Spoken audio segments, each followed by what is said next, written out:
ದೆಹಲಿ ರಾಜಕಾರಣದಲ್ಲಿ ಅಲ್ಲೋಲ ಕಲ್ಲೋಲ ಸೃಷ್ಟಿಸಿದಂತಹ ಅಬಕಾರಿ ನೀತಿ ಪ್ರಕರಣಕ್ಕೆ ಸಂಬಂಧಪಟ್ಟಂತೆ ಮಿಂಚಿನ ಬೆಳವಣಿಗೆ ಆಗಿದೆ. ಲಿಕ್ಕರ್ ಕೇಸ್ನಲ್ಲಿ ಆಮ್ ಆದ್ಮಿ ಪಕ್ಷದ ಮುಖ್ಯಸ್ಥರು ದೆಹಲಿಯ ಮುಖ್ಯಮಂತ್ರಿಗಳು ಆಗಿರುವಂತಹ ಅರವಿಂದ್ ಕೇಜ್ರಿವಾಲ್ ಅವರ ಬಂಧನ ಆಗಿದೆ.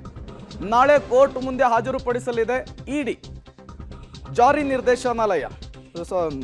ಇವರೀಗ ಅವರು ಬಂಧಿಸಿರುವಂತಹದ್ದು ಕೇಜ್ರಿವಾಲ್ ಬಂಧನದ ಹಿನ್ನೆಲೆಯಲ್ಲಿ ದೆಹಲಿಯ ಆಮ್ ಆದ್ಮಿ ಪಕ್ಷದಲ್ಲಿ ಈಗ ಟೆನ್ಷನ್ ಮನೆ ಮಾಡಿರುವಂಥದ್ದು. ಆಕ್ರೋಶ ಸ್ಫೋಟಗೊಂಡಿದೆ, ಪ್ರತಿಭಟನೆ ಜಾಸ್ತಿ ಆಗ್ತಾ ಇದೆ. ಅರವಿಂದ್ ಕೇಜ್ರಿವಾಲ್ ನಿವಾಸದ ಸುತ್ತಮುತ್ತ 144 ಸೆಕ್ಷನ್ ನಿಷೇಧಾಜ್ಞೆಯನ್ನು ಕೂಡ ಜಾರಿಗೊಳಿಸಲಾಗಿದೆ. ದೆಹಲಿಯ ಅಬಕಾರಿ ನೀತಿ ದೊಡ್ಡ ಮಟ್ಟದ ಸುಂಟ್ರಗಾಳಿಯನ್ನು ಸೃಷ್ಟಿ ಮಾಡಿದೆ. ಲೋಕಸಮರದ ಸನಿಹದಲ್ಲಿ ದೆಹಲಿ ರಾಜಕಾರಣದಲ್ಲಿ 9 ಬಾರಿ ಸಮನ್ಸನ್ನು ಜಾರಿ ಮಾಡಲಾಗಿತ್ತು ಅರವಿಂದ್ ಕೇಜ್ರಿವಾಲ್ ಅವರಿಗೆ. ಒಂದಕ್ಕೂ ಕೂಡ ರೆಸ್ಪಾನ್ಸ್ ಮಾಡಿರಲಿಲ್ಲ, ತನಿಖೆಗೆ ಹಾಜರಾಗಿರಲಿಲ್ಲ.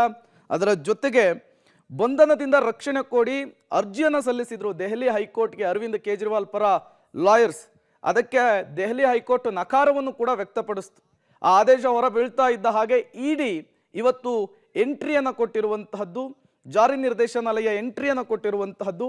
ಈ ಸಂದರ್ಭದಲ್ಲಿ ಅರವಿಂದ್ ಕೇಜ್ರಿವಾಲ್ ಅವರನ್ನು ಬಂಧಿಸುವಂತಹ ಕೆಲಸ ಆಗಿದೆ. ಸುಪ್ರೀಂ ಕೋರ್ಟ್ಗೆ ಅರವಿಂದ್ ಕೇಜ್ರಿವಾಲ್ ಅವರ ಲಾಯರ್ಸ್ ಏನಿದ್ದಾರೆ ಅವರು ಮನವಿಯನ್ನು ಸಲ್ಲಿಸಲಿಕ್ಕೂ ಕೂಡ ಮುಂದಾಗಿದ್ರು. ಇವತ್ತು ಆಗಲ್ಲ, ನಾಳೆ ವಿಚಾರಣೆಯನ್ನು ನಡೆಸೋದಾಗಿ ಸುಪ್ರೀಂ ಕೋರ್ಟ್ ಹೇಳಿರುವಂತಹದ್ದು ತೀವ್ರ ಕುತೂಹಲಕ್ಕೆ ಕಾರಣವಾಗಿತ್ತು. ದೆಹಲಿಯಲ್ಲಿ ಸಂಜೆ 6 ಗಂಟೆಯ ನಂತರ ಆಗ್ತಾ ಇದ್ದಂತಹ ಬೆಳವಣಿಗೆಗಳು. ಮನಿ ಲಾಂಡ್ರಿಂಗ್ ತಡೆ ಕಾಯ್ದೆಯ ಅಡಿಯಲ್ಲಿ ಸಮನ್ಸನ್ನು ಜಾರಿ ಮಾಡಲಾಗಿತ್ತು. ಸಮನ್ಸ್ಗೆ ಉತ್ತರವನ್ನು ಕೊಡದೇ ಇರುವ ಹಿನ್ನೆಲೆಯಲ್ಲಿ ಇವತ್ತು ದಿಢೀರ್ ಅಂಥೇಳಿ 8 ಜನ ಇಡಿ ಅಧಿಕಾರಿಗಳು ಅರವಿಂದ್ ಕೇಜ್ರಿವಾಲ್ ಅವರ ನಿವಾಸಕ್ಕೆ ಎಂಟ್ರಿ ಕೊಡ್ತಾರೆ. ಅವರ ಮೊಬೈಲ್ಗಳನ್ನು ವಶಕ್ಕೆ ಪಡೆಯುವಂತಹ ಕೆಲಸವನ್ನು ಮಾಡ್ತಾರೆ. ಈಗ ಅವರ ಬಂಧನ ಕೂಡ ಆಗಿರುವಂತಹದ್ದು. ಮತ್ತಷ್ಟು ಡೀಟೇಲ್ಸ್ ಅನ್ನು ಕೊಡ್ತಾರೆ ನಮ್ಮ ಪ್ರತಿನಿಧಿ ಶಬೀರ್, ನೇರ ಸಂಪರ್ಕದಲ್ಲಿ ಜಾಯಿನ್ ಆಗಿದ್ದಾರೆ ದೆಹಲಿಯಿಂದ. ಶಬೀರ್, ಈಗ ಬಂಧನ ಆಗಿರುವಂತಹದ್ದು ಅರವಿಂದ್ ಕೇಜ್ರಿವಾಲ್ ಅವ್ರದ್ದು. ಈ ವಿಚಾರಕ್ಕೆ ಸಂಬಂಧಪಟ್ಟಂತೆ ದೆಹಲಿಯಲ್ಲಿ ಏನೆಲ್ಲ ಬೆಳವಣಿಗೆಗಳಾಗ್ತಾ ಇದೆ ಅಂತ?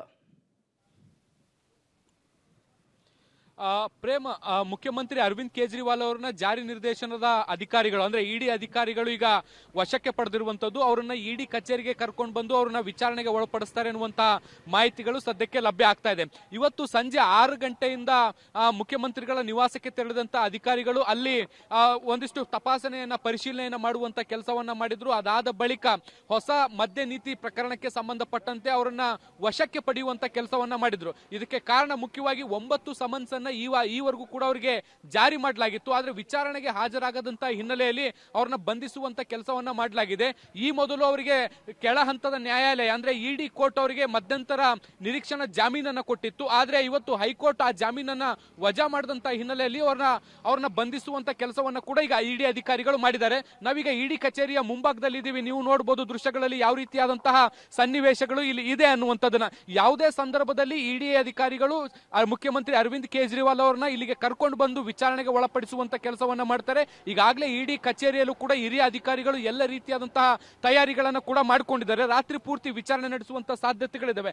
ಈ ಕಾರಣಕ್ಕೆ ಇಡಿ ಸುತ್ತಮುತ್ತಲಿನ ಪ್ರದೇಶ ಏನಿದೆ ಈ ಪ್ರದೇಶದಲ್ಲಿ 144 ಸೆಕ್ಷನ್ ಅನ್ನ ಜಾರಿ ಮಾಡಿರುವಂತದ್ದನ್ನು ಕೂಡ ನೀವು ಗಮನಿಸಬಹುದು. ಯಾಕೆಂದ್ರೆ ಅರವಿಂದ್ ಕೇಜ್ರಿವಾಲ್ ಅವರ ಬೆಂಬಲಿಗರು ಮತ್ತೆ ಆಮ್ ಆದ್ಮಿ ಪಕ್ಷದ ಕಾರ್ಯಕರ್ತರು ಎಲ್ಲರೂ ಕೂಡ ಬಂದು ಇಡಿ ಕಚೇರಿಯ ಮುಂಭಾಗದಲ್ಲಿ ಪ್ರತಿಭಟನೆಯನ್ನು ಮಾಡುವಂತ ಸಾಧ್ಯತೆಗಳಿದಾವೆ. ಹೀಗಾಗಿ ಸಾಕಷ್ಟು ಭದ್ರತೆಯನ್ನ ಈಗಾಗಲೇ ಇಲ್ಲಿ ನಿಯೋಜನೆ ಮಾಡಿ ತಯಾರಿಯನ್ನ ಮಾಡಿ ಇಟ್ಕೊಳ್ಳುವಂತ ಕೆಲಸವನ್ನ ಮಾಡ್ಲಾಗ್ತಾ ಇರುವಂತದ್ದು ನೀವು ಆ ಭಾಗದಲ್ಲೂ ಕೂಡ ನೋಡ್ತಾ ಹೋಗ್ಬೋದು. ಸುತ್ತಲೂ ಕೂಡ ಇಡಿ ಕಚೇರಿಯ ಸುತ್ತಲೂ ಕೂಡ ಎಲ್ಲ ಕಡೆ ಬ್ಯಾರಿಕೇಡ್ ಗಳನ್ನ ಹಾಕಿ ಪೊಲೀಸ್ ಭದ್ರತೆಯನ್ನ ನಿಯೋಜಿಸುವಂತ ಕೆಲಸವನ್ನ ಮಾಡಲಾಗಿದೆ. ಒಂದು ಕಡೆ ದೆಹಲಿ ಪೊಲೀಸರು, ಮತ್ತೊಂದು ಕಡೆ ಸಿಆರ್ಪಿಎಫ್ ಪೊಲೀಸರು ಈಗಾಗಲೇ ಭದ್ರತೆಯನ್ನ ಹಂತವಾಗಿ ಹೆಚ್ಚು ಮಾಡುವಂತ ಕೆಲಸವನ್ನ ಕೂಡ ಮಾಡ್ಲಾಗ್ತಾ ಇರುವಂತದ್ದು. ಈಗ ಅರವಿಂದ್ ಕೇಜ್ರಿವಾಲ್ ಅವರನ್ನ ಕಸ್ಟಡಿಗೆ ತೆಗೆದುಕೊಂಡಿರುವಂತಹ ಇಡಿ ಅಧಿಕಾರಿಗಳು ಮೊದಲಿಗೆ ಅವರಿಗೆ ವೈದ್ಯಕೀಯ ತಪಾಸಣೆಯನ್ನ ಮಾಡ್ತಾರೆ. ಅದಾದ ಬಳಿಕ ಅವರನ್ನ ಇಡಿ ಕಚೇರಿಗೆ ಕರ್ಕೊಂಡು ಬಂದು ಇಂಟ್ರಾಗೇಷನ್ ಮಾಡುವಂತ ಸಾಧ್ಯತೆಗಳಿದಾವೆ. ಮೂಲಗಳ ಪ್ರಕಾರ ನಾಳೆ ಬೆಳಗ್ಗೆ ಅವರನ್ನ ಏನು ಕೋರ್ಟ್ ನ ಮುಂದೆ ಹಾಜರುಪಡಿಸಿ ವಿಚಾರಣೆಗೆ ಕಸ್ಟಡಿಗೆ ಪಡೆಯುವಂತ ಸಾಧ್ಯತೆಗಳಿರುವಂತದ್ದು. ಸಾಕಷ್ಟು ಮಹತ್ವದ ಬೆಳವಣಿಗೆಗಳಿಗೆ ಸದ್ಯಕ್ಕೆ ದೆಹಲಿಯಲ್ಲಿ ಆಗ್ತಾ ಇರುವಂತದ್ದು. ಇತ್ತೀಚೆಗೆ ದೆಹಲಿ ಸರ್ಕಾರದ ಕೆಲವು ಸಚಿವರನ್ನು ಕೂಡ ಬಂಧಿಸಿದ್ದು ನೋಡಿದ್ವಿ. ಬಿಆರ್ಎಸ್ ಪಕ್ಷದ ನಾಯಕಿ ಕೆ ಕವಿತಾ ಅವರನ್ನು ಕೂಡ ಇತ್ತೀಚೆಗೆ ಬಂಧಿಸಲಾಗಿತ್ತು.